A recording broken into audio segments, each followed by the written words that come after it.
guys, today I'm going to be doing a book review on The Queen's Fortune by Allison Pataki.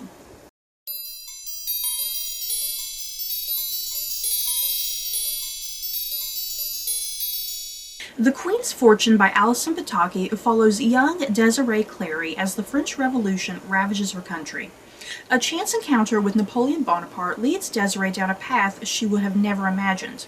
After a brief romance with Napoleon and a near marriage, Desiree is tossed to the side for another woman, Josephine de Beauharnais. Desiree still continues to be entangled in Napoleon's life, included in his inner circle, and is witness to the gossip, scandals, and political ambitions that occur. It's here that she meets one of Napoleon's generals, Jean-Baptiste Bernadotte, who she eventually marries. Bernadotte and Napoleon become political rivals. Tensions spread even more thin once Bernadotte becomes the king of Sweden. Desiree witnesses the rise and fall of an empire, helps create the beginnings of a new Swedish dynasty, and navigates the ever-changing political climate. Another fantastic book by Allison Pataki, you guys. I thoroughly enjoyed another one of her books. That being said, though I did really enjoy this book and had a great time with it, I still think this isn't one of my top favorites from her. I still really liked Allison Pataki's The Trader's Wife and her Stacie duology. I really prefer those books. I love those immensely. But yeah, this was still a really fantastic book, just not like my favorite, you know. And yeah, once again, I'm just in awe with the research that Allison Pataki does. You can see that she takes her time, she tries to learn as much as she can, tries to include as much as she can. Of course, there's liberties, that's bound to happen in historical fiction, obviously. But yeah, just once again, another well-written book, well-researched, beautifully written, and just more than anything, I always really enjoy learning about new people, new historical people. This book just really opened up my eyes to some certain other people, because obviously I'm familiar with, you know, people like Napoleon. You know, I'm very familiar with Napoleon, and yet even his wife Josephine, I know them by name. I know some of the kind of big things that happen. But yeah, I had no clue who Desiree Clary was, and yet even Allison Pataki in her author notes at the very end, she mentioned that she had never heard of Desiree Clary until her dad had brought it up, like, hey, have you ever heard of Desiree Clary? You should do a book on her. And she was like, okay. So that's how she even became aware of Desiree Clary, and I'm glad her dad brought it up, because she was able to produce this book and I was able to learn about a new historical figure.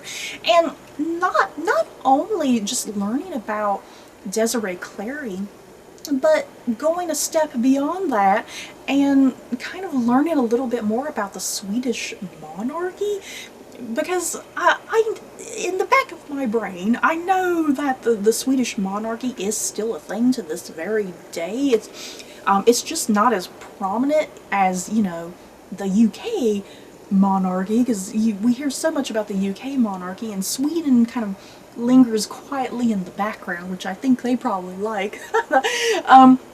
So I've always known that the Swedish monarchy still does exist, but what I didn't know is that the Swedish monarchy, the House of Bernadotte, hopefully I'm pronouncing that correctly, you guys, the House of Bernadotte, I had to look on a pronunciation guide, and that's what the pronunciation guide gave me, was Bernadotte.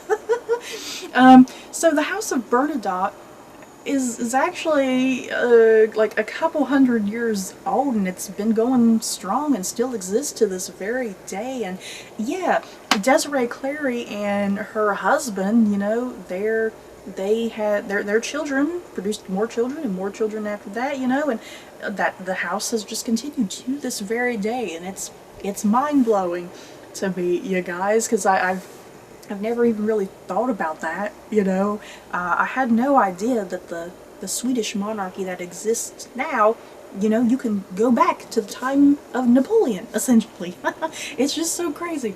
So yeah, I've never heard of Desiree Clary. I've never heard of her in connection with Napoleon. I had no idea that she had a brief little romance with Napoleon. She almost got married to Napoleon, which is even more mind-blowing. I just didn't know a lot of things about this woman. Just every little thing that would kind of happen, I would be like, what? What? Wow. And now, because of this novel, I feel like I have like this interest in the Swedish monarchy. I've never really thought very much about the Swedish monarchy, and now I have an interest in it, which is just very weird and fascinating because of this book. And speaking of the Swedish monarchy once again, I mean, that's just crazy that Desiree and her husband, it's just so crazy that they got the Swedish monarchy through just sheer luck and circumstance, because at that time the ruler in charge, I think he didn't have any children, I think is what it was. He didn't have any children, so the throne had to go to somebody, and the people of Sweden really liked Bernadotte, it sounded like, and so he was just kind of made ruler just by luck, I guess. And that's just really crazy to me, how Desiree and her husband became, you know, the king and queen of Sweden. Just so fascinating, you guys. Because that's just it. They weren't even Swedish. They were French. They were both French people. So yeah, one of the reasons I did give this book 3 stars on Goodreads, and I think one of the reasons why it's not one of my top favorites, like I said, I still love this book, but it's still not one of my favorites. It does. Desiree Clary is our protagonist, but also, also she's like this hindrance almost. I did like Desiree Clary. I loved learning about her and her life and her backstory, the time with Napoleon, her relationship with her husband, how they become king and queen of Sweden. But at the same time, I felt like Desiree, I felt like there just wasn't much depth or personality to her, if that makes sense. She felt like this blank, empty vessel. And what I mean by that, she felt like this vessel to simply just view history and tell us the history. You know what I mean? She didn't particularly do much of anything. She mostly just either watched things happen or she heard things that had happened, and she's like documenting that in this book. But yeah, she herself, it doesn't really participate in too many things, I suppose. She did, like I said, she felt like this empty vessel that was just simply there to kind of view history, witness history, and tell us, the reader, what's going on. And that's fine. You know, that is fine, but at the same time, I kept waiting for her to be more involved and to do more things, if that makes sense. And then, yeah, even when she becomes Queen of Sweden, she doesn't even want to be Queen of Sweden. She wants to go back to France and be around her sister and her family. She has no feeling in regards to Sweden. She doesn't like the cold weather. She doesn't want to even learn Sweden. She doesn't want to, you know, have any dealing with that. She don't want to have any sort of dealings with the country for the most part. So that's kind of part of it too, that she doesn't do anything. You know, she doesn't really do anything. She doesn't want to have any involvement in the running of Sweden. So it's just weird, you know, it's just kind of weird as you're reading this. Desiree, it's like you like her. She does have her moments of being very interesting, but she doesn't particularly do anything. I hope I'm making sense. So yeah, overall, I thoroughly enjoyed this book. As I keep repeating, not one of my top favorites by Allison Pataki, but I still enjoyed it. And yeah, if you like all of her other books, I think this is definitely going to be another book that you enjoy.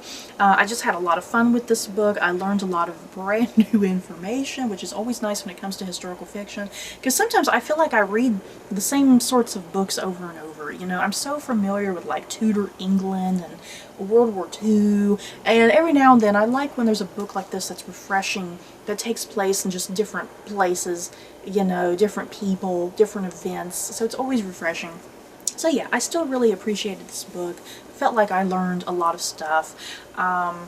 So I suppose that's it, and I recommend it to you guys. If you like historical fiction, if you like anything dealing with France, yeah, this has a lot to do with like the French Revolution, and then yeah, Napoleon coming into power. Yeah, Napoleon is just he's one insane crazy man. In this book, I really liked Allison Pataki's interpretation of Napoleon and yeah, his relationship with Desiree, which is very fascinating. So yeah, I definitely recommend this if you like French Revolution, French history, the House of Bernadotte. I definitely recommend it. So you guys, that is it for my review of The Queen's Fortune by Allison Pataki. In the comments below, have you guys read this book? Do you plan on reading it? Did you love it or hate it? If you have, just let me know your thoughts down below. So that's it for this video. Don't forget to like, comment, and subscribe. And if you like this video, you may like these other videos. Bye guys.